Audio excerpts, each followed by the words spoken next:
We are Meretz Hashem continuing today in Perek Dalid, and Meretz Hashem today we will catch up with the Hachzek program. So the Mechaber says as follows: Yishman sheman gabori tarfei rabim mimnei adam aide ish echad mehem. It's an incredible idea. So sometimes the Ribbon Shalom provides parnasa for multiple people, ultimately through one individual. So one individual is given enough parnasa in order to be able to provide for others. Now, why would HaKadosh Baruch Hu do this? To see if ultimately the person who's getting this extra parnasa, is he serving HaKadosh Baruch Hu or is he rebelling against HaKadosh Baruch Hu? In other words, how will he look at this extra parnasa?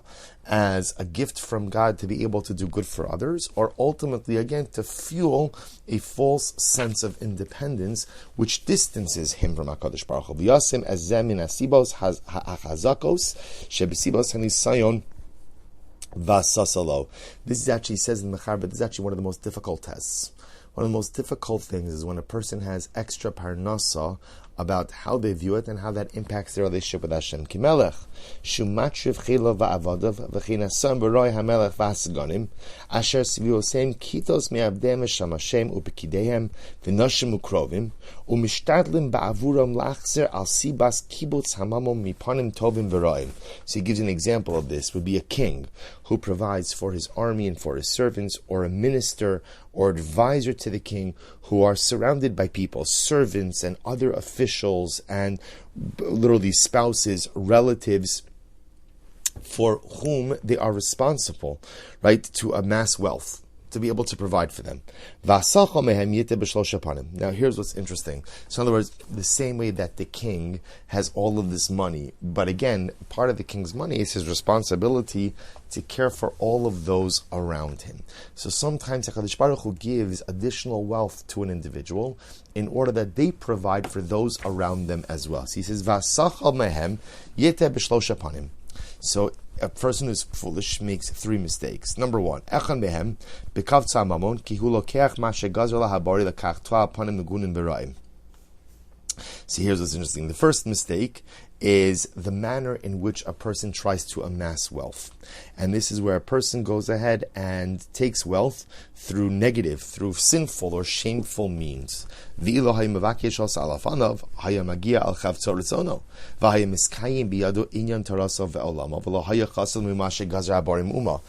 what's interesting. Sometimes people feel the need to cut corners in order to be able to obtain parnasa, but that fundamentally ignores the fact that parnasa is ordained by HaKadosh Baruch Hu, and very often the same amount of parnasa that I gained through inappropriate means, I could have gained through appropriate means, and I wouldn't have had to sell my soul in the process. So that's mistake number one, right? Mistake number one is that a person thinks that they have to go ahead and engage in negative behavior in order to be able to realize the material results. Vasheni, second mistake, he says, "Vasheni ki choshev kol ma shegia ela min hamamon hu teref mezono." So just pointing out over here. So remember, we're in the context over here. The overarching conversation is this idea that sometimes Hashem provides money to an individual, not for themselves per se, so that they can go ahead and provide for others. So sometimes when a person has the responsibility to provide for others, they think that they can only produce what they need to produce by engaging in duplicitous practices. But it's not true. HaKadosh Baruch Hu has ordained what a person is going to have, and a person often would have made the same money, so to speak, had the same parnasa, and had they kept to their principles and morals as well. Vasheni, second mistake, is ki choshev shekol ma shegia ela min hamamon hu teref mezono. This is interesting. Sometimes a person thinks that everything they have is for them. And a person sometimes forgets that when a person gets parnasa, sometimes parnasa, money, material wealth, could be given to me for three different reasons.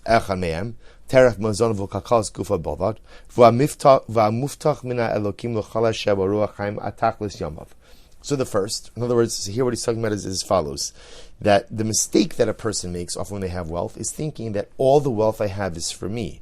When a person doesn't realize that, in fact, when HaKadosh Baruch Hu provides us with wealth, often that wealth falls into one of three buckets. Number one is what you need for yourself.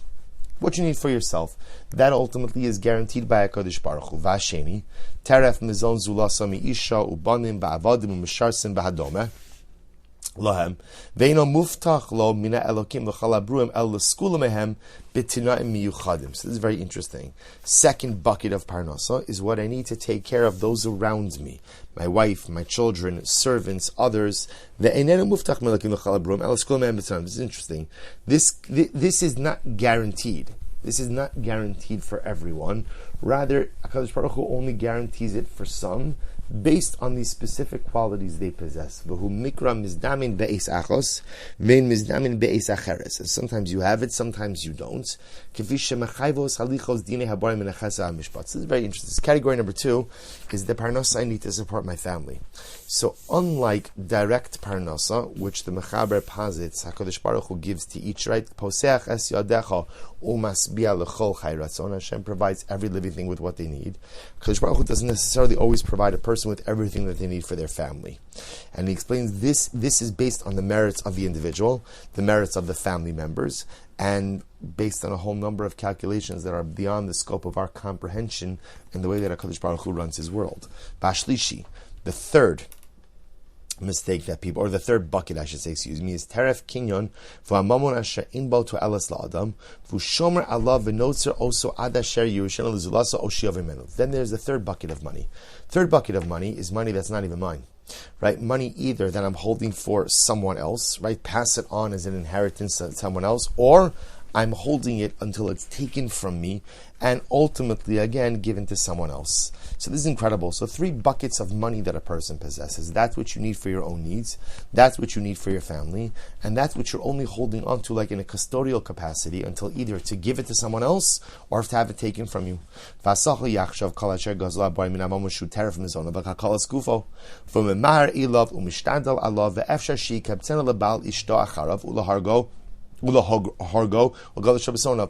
The mistake we often make is a person often considers all the money they have as theirs.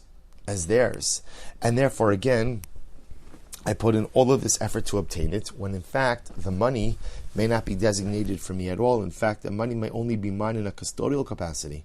Vashlishi. So again, that's the 3 buckets. The third mistake that a person makes, shunosin hatrafim laba'aleim kimoshe gazer lehem abore al yado. V'uzocher tovaso lahem b'ki'ilu hu hitrifam bahem v'kilkol osam v'schased bam alehem v'rotza sheyoduhu v'yishabchu harbe aleim v'sheyabdu ba'avuram. The third mistake that a person makes is when they help out someone else with parnasa, they expect gratitude. They expect gratitude as if I did such a big favor for that individual. Now, of course, the reason why the Mechaber says, now, just to be clear, it's always important to express gratitude. And when you get something from someone, to express that gratitude towards them. What he's describing over here is that sometimes the mistake we make when we do something nice for someone else is we expect gratitude from that individual. The expectation of gratitude means that I think I'm doing something above and beyond. Instead, I have to realize that often the money I have is only given to me in a custodial capacity to do something for the other. In other words, when I give money to someone, from a hashkafic perspective, I am very often giving them what is truly theirs. It was just placed in my possession to give to them instead of in their possession, but it truly belongs to them. See, sometimes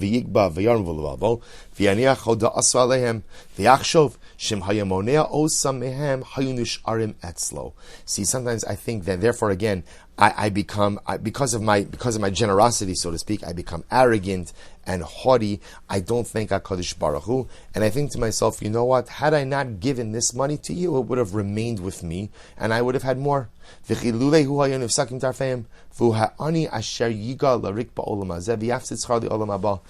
person, this individual, is an individual of poor intellect who has worked for nothing in this world and will lose his heavenly reward in the world to come. So a really profound idea that, again, this is the third mistake that a person makes, right?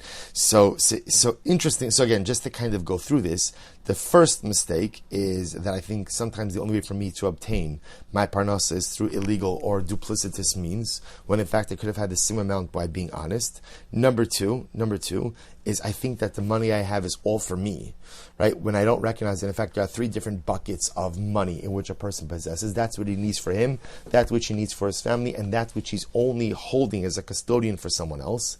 And ultimately, again, the third mistake that we make is when a person gives money or does something for someone else, they expect gratitude as if they are the one who has performed this magnanimous act, when in fact, all I'm doing is taking that third bucket of money and giving it to its rightful owner. The wise person, ultimately, again, in these three matters, conducts himself in the right way. This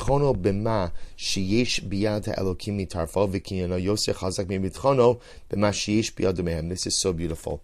His trust in HaKadosh Baruch Hu for his sustenance and wealth is stronger than his trust in the money that he has in his possession, which is really such a profound idea. In other words, my bitachon, my sense of bitachon is placed in HaKadosh Baruch Hu and not placed on what I have in the bank account. Why? Why can't you trust in what you have in the bank account? This is incredible. Mipnei she'eni yodea imutaref mazon otaref kinyan v'yagil l'chvod ha'olam hazeh ve'elag. So, because why? Because at the end, it is incredible. When I look at my wealth, I don't know. Is this my money? Is this my money for me? Is this my money for my family? Or is this simply custodial money that's being held on to someone else? So how could I find a sense of bitachon in my money when at the end of the day, I don't even know really if this money is really for me or not? And if a person therefore places his bitachon in HaKadosh Baruch Hu, he says, "V'yagia l'chvod ha'olam hazeh ve'alagmul ha'tov ba'olam haba kimo shenemar b'mizmor hallelujah." Ashrei ish yareas Hashem ad sofo. And ultimately, again, by conducting himself in this manner, recognizing that my bitachon doesn't come from the money, because there are these three buckets, and I don't know which bucket what I have falls into. Therefore, my only bitachon goes into HaKadosh Baruch Hu. Person who lives a life like this fulfills the pasuk, Hallelu Ashrei ish yareas Hashem. Praiseworthy, right? Fortunate is the individual who places his awe and reverence in HaKadosh Baruch Hu. Incredible. All right, we will stop over here for today. We are now officially caught up, and wishing everyone a wonderful day.